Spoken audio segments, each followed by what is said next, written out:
Արդյոք ԱՄՆ պետքարտուղար Մարկո Ռուբիոյի հետ քննարկումներում անդրադարձել եք Թրիփին Թուրքիայի հնարավոր ներգրավմանը, եթե այո, ապա որն է պատկերացվող մասնակցության ձևաչափը։ Ուրեմն Թրիփին Թուրքիայի ներգրավում չենք քննարկել ամերիկյան կողմի հետ եւ Թրիփը ինչպես կար, այնպես էլ այս պահին կա որպես Հայաստան Միացյալ Նահանգներ, ուրեմն համատեղ բիզնես գործունեություն Միևնույն ժամանակ իհարկե լայն ավելի համատեքստում, ապա շրջափակման համատեքստում եթե դիտարկենք, իհարկե ակնհայտ է, որ միայն Հայաստան-Ադրբեջան ապա շրջափակմամբ, սահմանի բացմամբ, երկաթուղու վերագործմամբ ուրեմն այդ ենթադրյալ Ասիա-Եվրոպական միություն մեծ լոգիստիկ նոր անցումը չի ստեղծվի, չի ապահովի, Հայաստանի ամբողջ ապա շրջափակումն էլ ամբողջական չի լինի,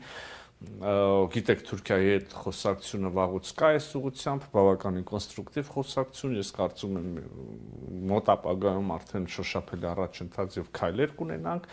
բայց իհարկե բոլորիս ընկալումն այն է, որ ապրանքը բեռները կամ ծառայությունները կամ մարդիկ Ասիայից կարող են գալ, ասենք Ադրբեջան, այնուհետև Հայաստանի տարածք Թրիփի ենթակառուցվածքներով, Նախիջևանից կրկին երասխով Հայաստան, եթե երկաթուղու մասին ենք խոսում, եւ եթե Գյումրի Կարսը չվերագործարկվի, հաստատ այդ բեռները չեն կարող այդ ճանապարհով գնալ Թուրքիայի տարածքով Եվրոպա կամ հակառակ ուղղությունով։ Հետևաբար տրամաբանական է, որ Թուրքիան այս ապաշրջափակման եւ տարածաշրջանի զարգացման մաս լինի, բայց ոչ կոնկրետ Թրիփի մասով եւ ամերիկյան կողմի հետ դա չենք քննարկել։ Այսինքն Թրիփի շարունակության հարցը նույն տրամաբանությամբ է լինելու, բայց հնչեցնենք նաեւ արդյոք քննարկվել է Թրիփին Ռուսաստանի մասնակցության հնարավորությունը եւ արդյոք ԱՄՆ-ն տեսնում է նման հնարավորություն։ Եվ կրկին ոչ չի քննարկվել Թրիփի շրջանակները մեծ հաշվով արդեն բավականին պարզ են, բայց նաև կրկին մեծ ապաշրջափակում բոլոր հարևաններին, անմիջական կամ մի փոքր հեռու գտնվող հարևաններին, տարածաշրջանի երկրներին ձեռնտու այդ մեծ շարժը չի կարող եւ մենք նպատակ չունենք որևէ կերպ դուրս թողել Ռուսաստանին։ Ակնհայտորեն Հայաստանի տարածքում Ռուսաստանը տարբեր ենթակառուցվածքներում ներկայություն ունի, նույն երկաթուղիներում եւ սա Ռուսաստանի համար եւս կրկին Թրիփում ոչ, բայց Թրիփի շարունակություն, Թրիփին առնչվող ուրեմն այլ գործունեություն, կապ, համագործակցություն կարող է նաև ստեղծվել Ռուսաստանի Դաշնության համար։ Պարոն նախարար, նույն կոնտեքստում լրագրողը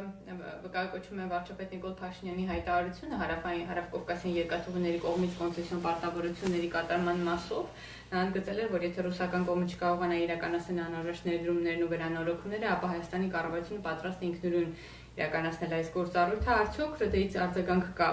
Եթե այո, խնդրում եմ լրագրողը նշել, թե ինչ բնույթի։ Դե անկեղծ ասած, ես չեմ կարծում, որ սա արձագանք ենթադրող հայտարարություն է վարչապետի կողմից, կամ առաջարկ կա, կամ խնդրանք, կամ բան, ներկայացվել է Հայաստանի Հանրապետության քաղաքական ուրեմն եւ տնտեսական տեսլականը նույն ենթակառուցվածքների մասում եւ այժմ անհրաժեշտ է, որ այդ երասխի, Գյումրու, այդ բացակայող կտորները, կրկին եթե երկաթուղու մասին ենք խոսում, արագ վերականգնվեն, սա փոխանցվել է ռուսական կողմին, ընկերությանը եւ կարծում եմ, որ այդպես էլ պետքա լինի, կրկին եթե ոչ, այսինքն մենք արձագանքի չեմ կարծում, որ սպասում ենք կամ պատասխանի, դա պետք է իրականացվի, եթե ոչ, ապա ինչպես եւ ինքներդ մեջ բերեցիք, այդ ժամանակ այլ սցենարներ կարող են։ Ինչպես տեսել ենք նախկինում տարբեր պայմանավորվածությունների կամ համաձայնությունների գալու դեպքում հանրային հարցը հնչում թե արդյոք կան դրանց իրականացման երաշխիքներ, հիմա լրագրողներից հարց ունենք, արդյոք կան երաշխիքներ, որ այս պայմանավորվածությունները կյանքի կկոչվեն, իսկ դրանք չկյանքի կոչվելու պայմաններում, որոնք են մեխանիզմները։ Դե ես անկեղծ ասած չեմ հասկանում հավերժ այս երաշխիքներ, երաշխավորներ գտնելու, երաշխավորներին հղում անելու մոլուցքը,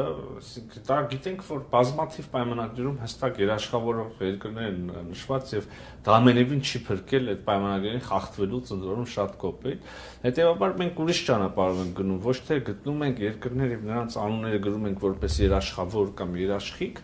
այլ փորձում ենք եւ ոնց հասկանում եմ, սա նաեւ մեր մյուս գործընկերների մոտեցումն է եւ հարևանների, այլ փորձում ենք այնպիսի փոխշահավետ համագործակցության հարաբերությունների մեխանիզմ ստեղծել,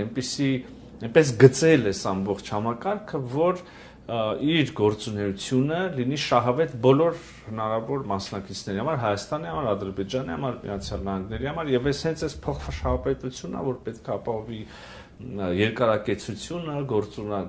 կենսունակությունը եւ նաեւ գիշեք ես նույն բանը ասել եմ նաեւ խաղաղության պայմանագրի նախաստորագրելուց հետո եւ այդ համատեքստում նույն սկզբունքով ենք առաջնորդվում։